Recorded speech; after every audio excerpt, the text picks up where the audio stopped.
Why do you think your state got hit so hard?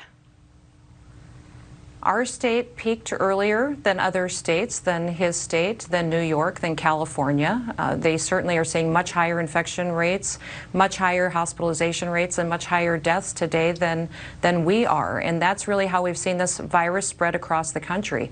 What I'd like to know, Margaret, is why are you asking Cuomo these questions? Are you talking to Newsom about these questions? When both of those governors accept an invitation to come on this program, and I hope they do, Madam, I really hope they say yes, and I really appreciate that you did to our invitation. So that's why I'm asking about your state. They have not said yes. So for your state, you have, if you look at starting in July, which was after that spring peak, you have the highest death rate in cumulative COVID deaths per million in the country. The CDC says you have the 8th highest death rate per capita now. I'm not talking about infection rates. I know you're a conservative and you care about the sanctity of life. So how can you justify making decisions that put the health of your constituents at risk? And those are questions that you should be asking every other governor in this country as well. I'm asking you today, Madam. South Dakota's in. You're facing the nation. I'm answering you, Margaret. I'm answering you. Regionally, we have seen the virus hit the country very differently, and it hit the Midwest earlier than it did the South, and now the East Coast and the West Coast. So we are still dealing with this virus in this country. South Dakota went through our highest rate of infections and implications earlier. The rest of the country is dealing with it much higher numbers today. And that's really what this means. What we should be looking at is, did the mitigation measures help? Did mandating different actions in each of these states make a difference? Because what we're seeing is that the mandates aren't necessarily what's working. It's that people have the ability, the flexibility to not just look at this virus and how it hits their health, but also how does it impact their well-being, their economic well-being, their ability to keep their kids in school. There's a $12 billion price tag that has been pegged to the impact of and fallout from that Sturgis motorcycle rally that you hosted in your state in August. It is blamed for seeding the entire Midwest outbreak that hit in that late summer through the fall. Do you take personal responsibility for that? Well, that is completely false information. That is not true. This is the San Diego State University study. And it is not based on facts. We tracked people that came to the rally, had states report back to us cases that came from that rally. It was less than 100 cases that we could track to that, and we did testing in that community and throughout the area for weeks after.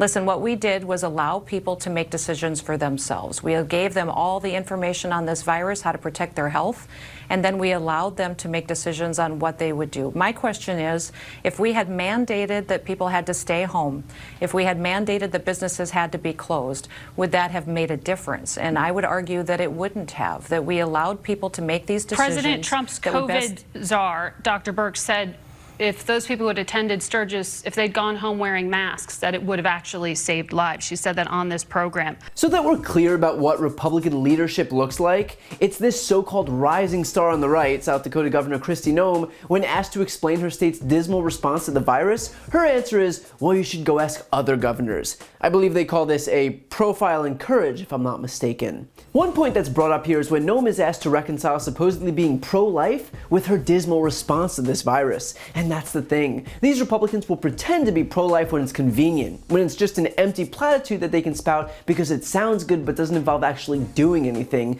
But when it comes time to take actions that would actually defend the sanctity of life, like quite simply enacting a mask mandate, with masks being the single most effective tool that we had to protect ourselves from the spread of this virus, she opted to do nothing. And so what that tells you is that these people aren't actually pro-life, they're pro-platitudes regarding life. They're pro-grandstanding about life.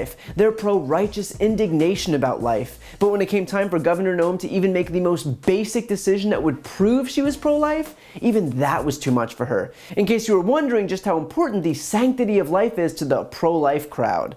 And the reason for this is simple. She didn't want to incur the wrath of a base that's been brainwashed into thinking that masks are some sign of radical leftist government oppression. This notion was passed down from Trump, and so rather than actually defend the sanctity of life like Republicans have been grandstanding about about for years, more important was kowtowing to Trump, even when doing so would directly contradict her own purported values. And so even though avoiding a mask mandate would directly lead to more deaths, Governor Noem, in an act of unrivaled courage, dropped the whole sanctity of life concern like a bad habit and instead just jumped on board with Trump's lunacy.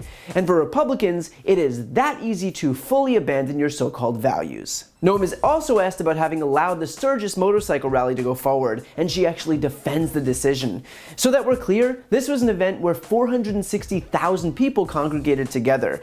Now, even if we don't use the study that was referenced here from San Diego State, since that study wasn't peer-reviewed, the event still led to a higher number of deaths than Governor Noem is suggesting, meaning that she is lying. South Dakota confirmed 124 COVID-19 cases tied to the Sturgis rally, and other states have reported at least 290 people in 12 states testing positive after attending the rally.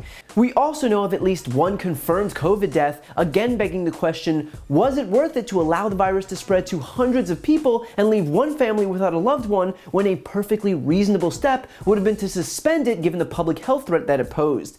And if your answer is that the event should have gone on as planned and you consider yourself pro-life, then you might want to rethink how you brand yourself. She even tries to absolve herself of responsibility by saying, quote, "What we did was allow people to make decisions for themselves."